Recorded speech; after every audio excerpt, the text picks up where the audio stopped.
안녕하십니까. 신조의 쿨톡 시작합니다. 어저께 권영세 전 비대위원장이 홍준표 전 대구시장을 저격하는 페이스북 글을 올렸죠.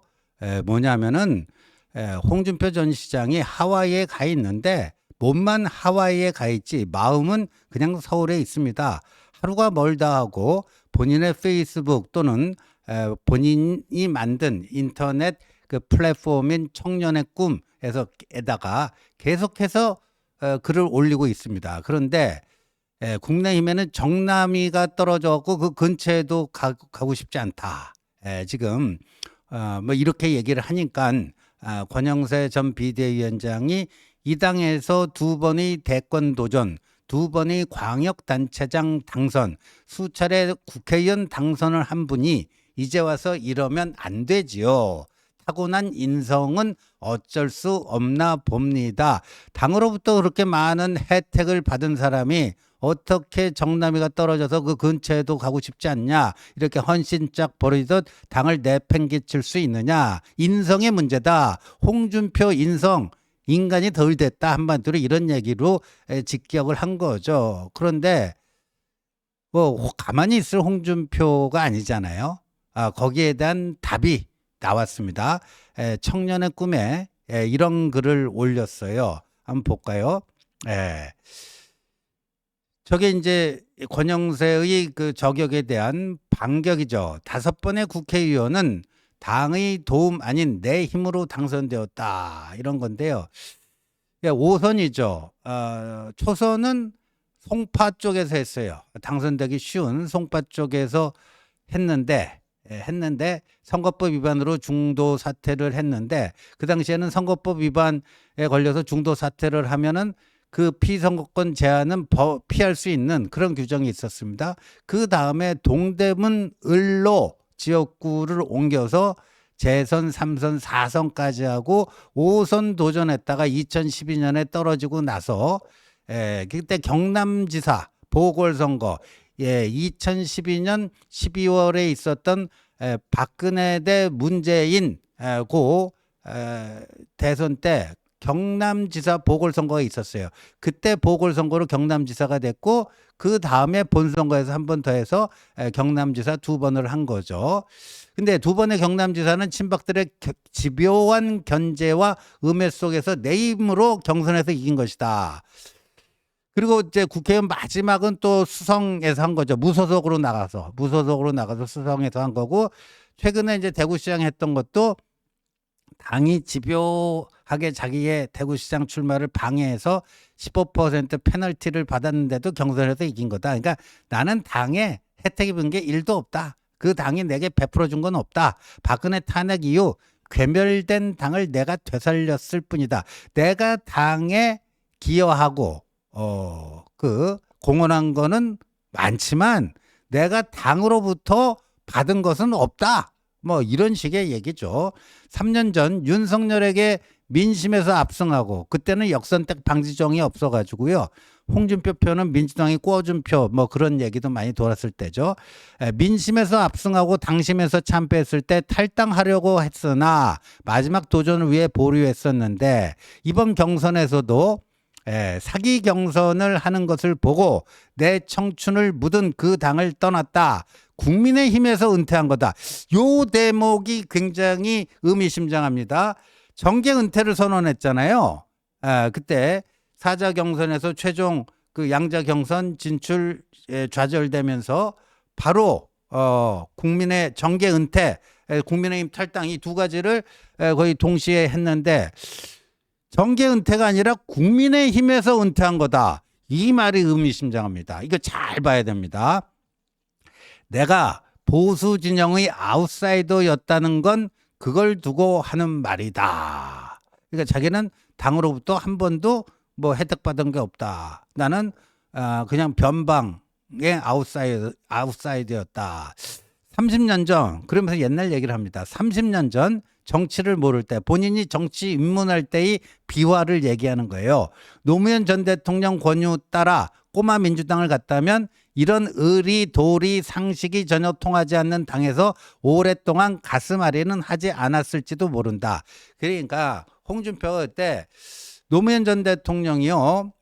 원래는 그 김영삼의 민주당, 통일민주당이라고 하는 곳, 13대 국회, 1988년 13대 국회 때 초선 의원이 됐어요. 부산 동구인가 어디서 당선이 됐는데, 근데 1990년에 김영삼 민주당 그 대표가 민정당의 노태우, 그다음에 신민주공화당의 김종필, 그래서 3당 합당이 이루어지지 않습니까? 그래서 민주자유당, 민자당이 탄생하는데 그때 거기에 반발하면서 김영삼 대통령을 따라가지 않고 남았어요. 그 남은 사람들, 그 집단을 꼬마 민주당이라고 해요. 근데 그 당시에 노무현 전 대통령이 아마 홍준표에게 나랑 같이 합시다, 우리랑 같이 합시다 권유를 했던 것 같아요.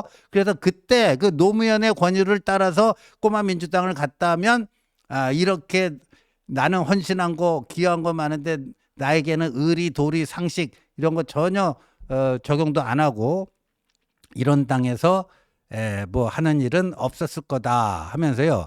저기는 이제 그 나와 있지 않은데 마지막 문장이 따로 있습니다. 하와이는 놀러 온 게 아니고 대선을 피해 잠시 망명 온 곳이다. 요것도 중요합니다. 제가 아까 의미심장한 게 국민의힘에서 은퇴한 거다 하는 대목하고요. 요 하와이는 놀러 온 게 아니고 대선을 피해 잠시 망명 온 곳이다. 정치 망명이라는 거예요. 정치 망명.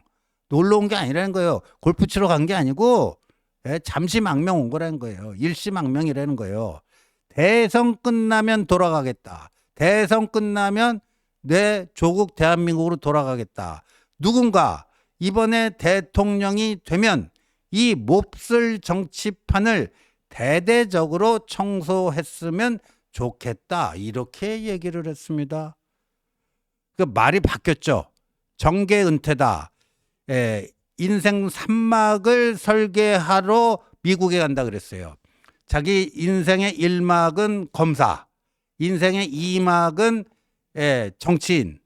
근데 이제 정계 은퇴했으니까 인생 3막, 뭐 뭘로 살지. 그러니까 정계 은퇴했으니까 정치인이 아닌 제 산모작을 어떻게 할지 이거를 구상하러 미국에 간다라고 했잖아요.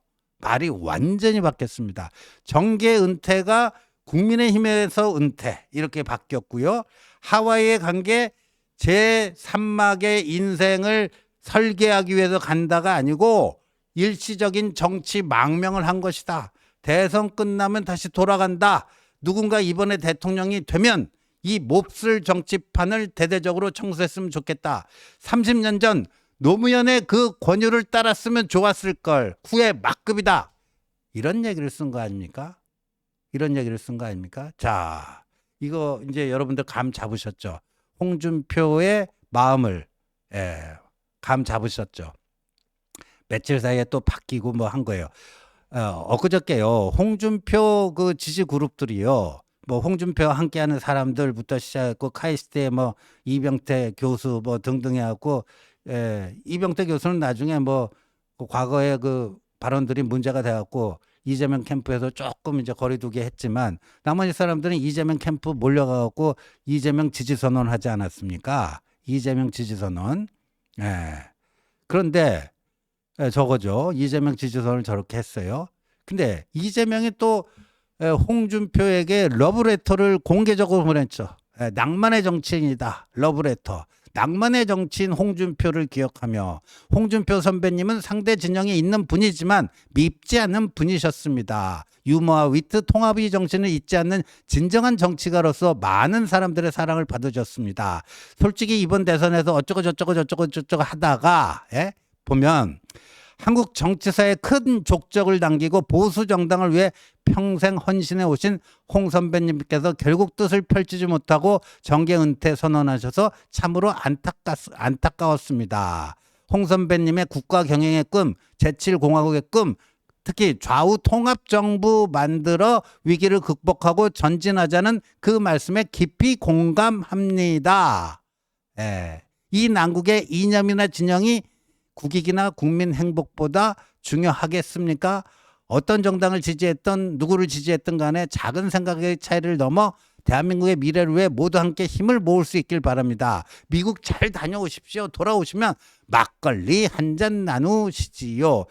홍준표는 이재명의 저 러브레터에 대해서 공식적인 답은 하지 않았습니다. 공개적인 답은 하지 않았는데 뭐 또 개인 뭐 문자나 이런 걸로 소통했을 가능성은 충분히 있고요.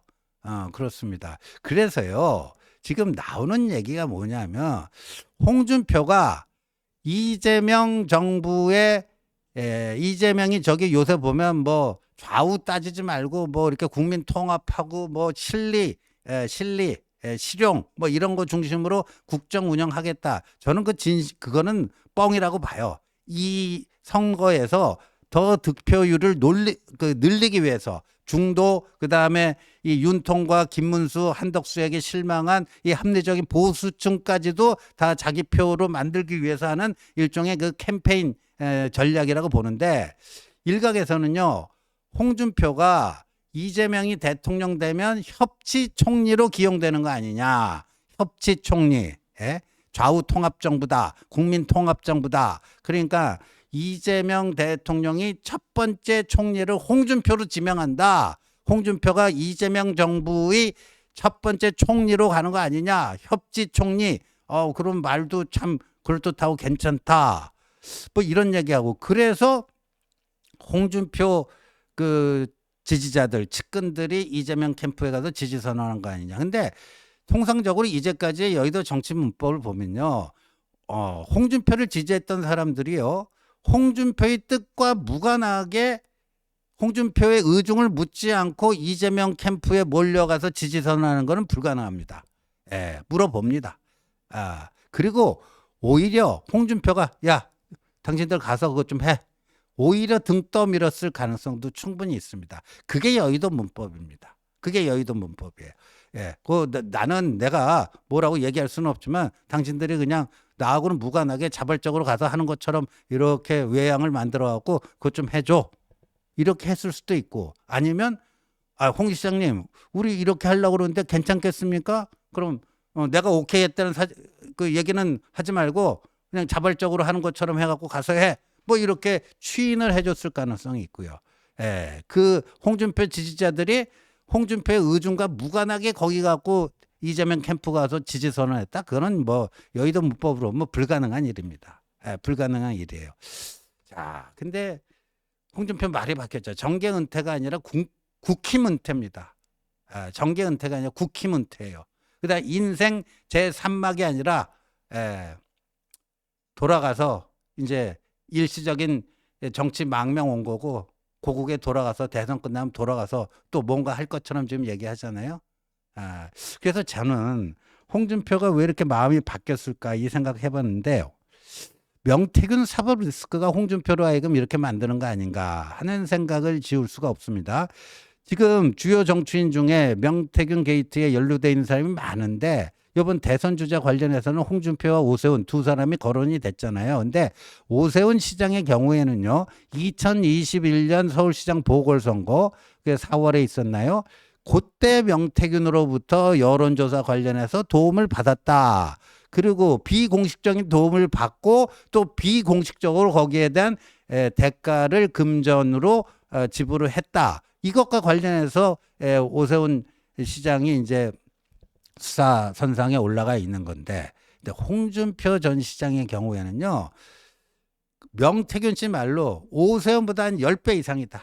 혐의 그 내용. 왜냐하면 경남 도지사 시절부터 명태균과 인연을 맺어서요.